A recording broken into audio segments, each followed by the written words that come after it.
स्वागत है आपका यूट्यूब चैनल टेस्ट स्टडी पीके में।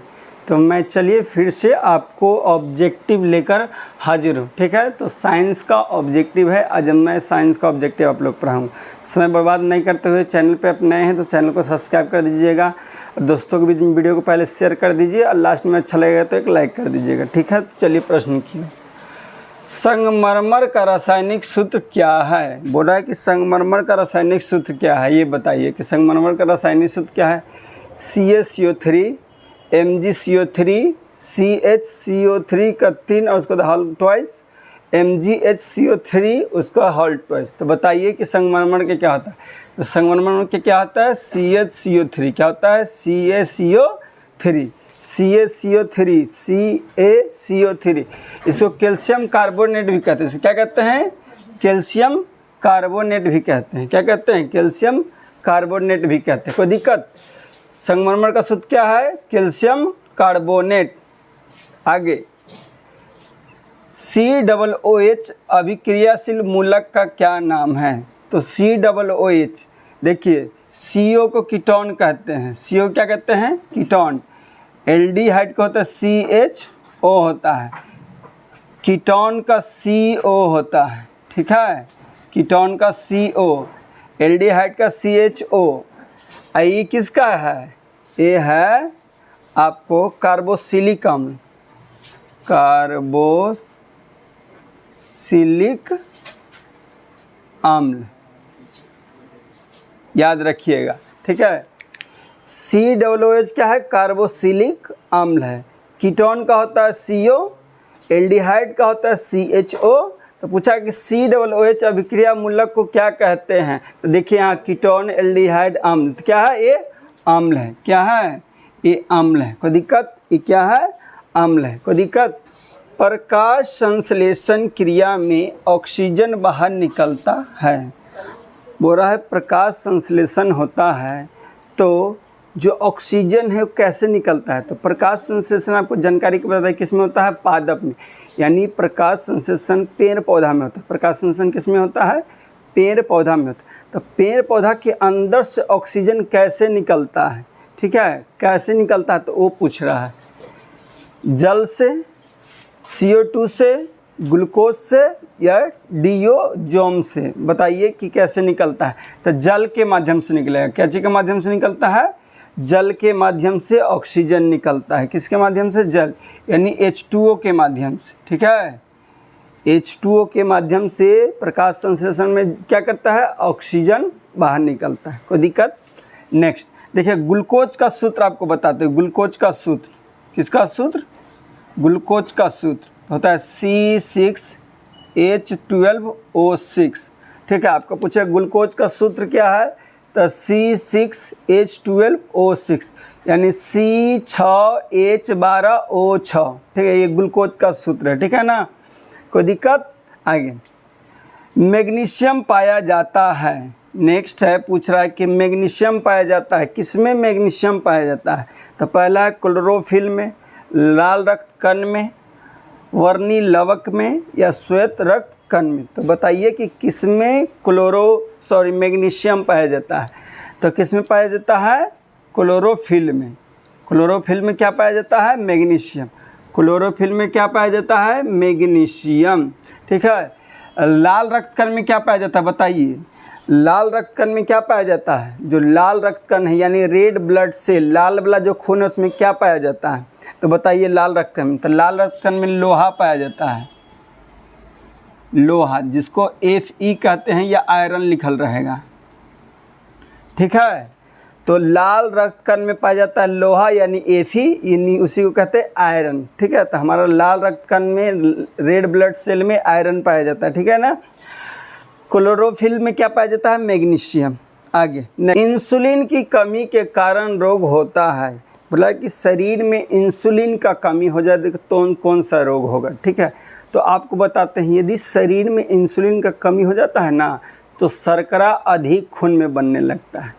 शरीर में इंसुलिन का कमी होगा तो ब्लड में, खून में शर्करा की मात्रा बढ़ जाएगा और शर्करा की मात्रा बढ़ जाएगा तो आपको हो जाएगा डायबिटीज़, जिसको बोलते हैं शुगर वाला रोग। ठीक है, चीनी वाले बीमारी सुने ना।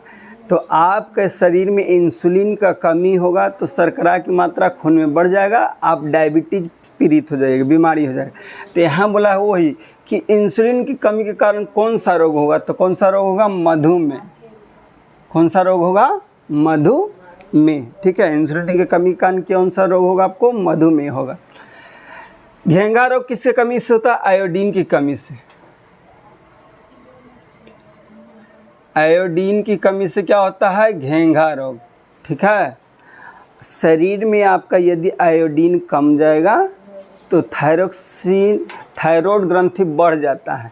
शरीर में आयोडीन की कमी होगा तो थायराइड ग्रंथि बड़ा होने लगता है और थायरोक्सिन हार्मोन कम बनाने लगता है, जिससे आपको हो जाता है घेंघा रोग। कौन सा रोग हो जाता है, घेंघा रोग। तो आयोडीन की कमी से घेंघा रोग, इंसुलिन की कमी से मधुमेह रोग। कोई दिक्कत। अब आगे, दृश्य प्रकाश में किस वर्ण का तरंगदैर्घ्य अधिक होता है। तो तरंगदैर्घ्य के बारे में पूछ रहा है कि किसका तरंगदैर्घ्य अधिक होगा, किसका कम होगा। तो चलिए आपको बता देते हैं। तो लाल का अधिक होता है तरंगदैर्घ्य, ठीक है, लाल रंग जो होता है उसका तरंगदैर्घ्य अधिक होता है। अब बैगनी का कम होता है। ठीक है, तरंगदैर्घ्य की बात की जाए, ठीक है बाबू, समझो बाबू इधर देखो, तरंगदैर्घ्य की बात की जाए तो लाल रंग का तरंगदैर्घ्य अधिक होता है और बैगनी रंग का कम होता है। और लाल रंग फैलता कम है, इसका फैलाव कम है।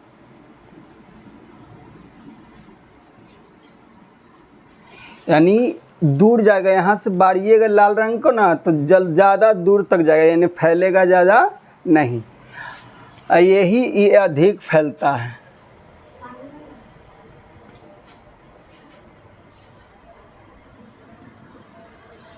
ठीक है ना, कोई दिक्कत। अधिक तरंगदैर्घ्य लाल रंग का होता है इसलिए कम फैलता है, कम तरंगदैर्घ्य बैगनी रंग का होता है इसलिए ये अधिक फैलता। फैलता मतलब छितराएगा, जब दूर उसको बाड़िएगा तो छितरा जाएगा रास्ता में ही। ठीक है, विद्युत शक्ति का एसआई मात्रक क्या है। बोल रहा है आपको कि विद्युत शक्ति किसका, विद्युत शक्ति का एसआई मात्रक पूछ रहा है, इंटरनेशनल सिस्टम पूछ रहा है। ठीक है, कि विद्युत शक्ति, देखिए हमें आप में शक्ति है तो क्या कर सकते हैं, किसी को वाट लगा सकते हैं कि नहीं। आप में शक्ति रहेगा यानी पावर रहेगा तो किसी को वाट लगा सकते हैं।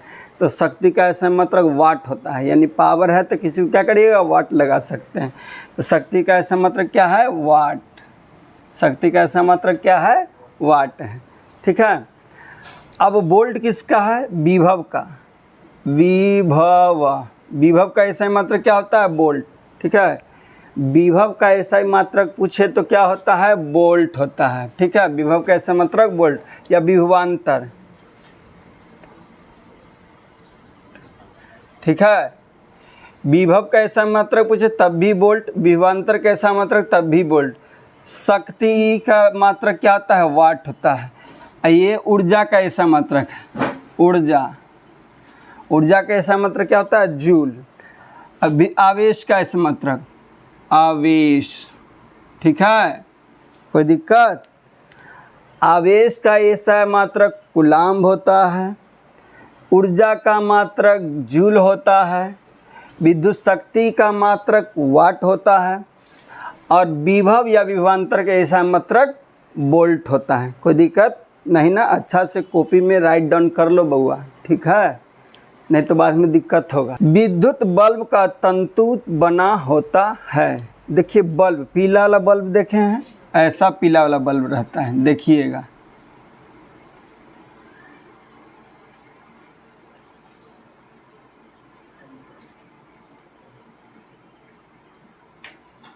ऐसे बनल रहता है बल्ब।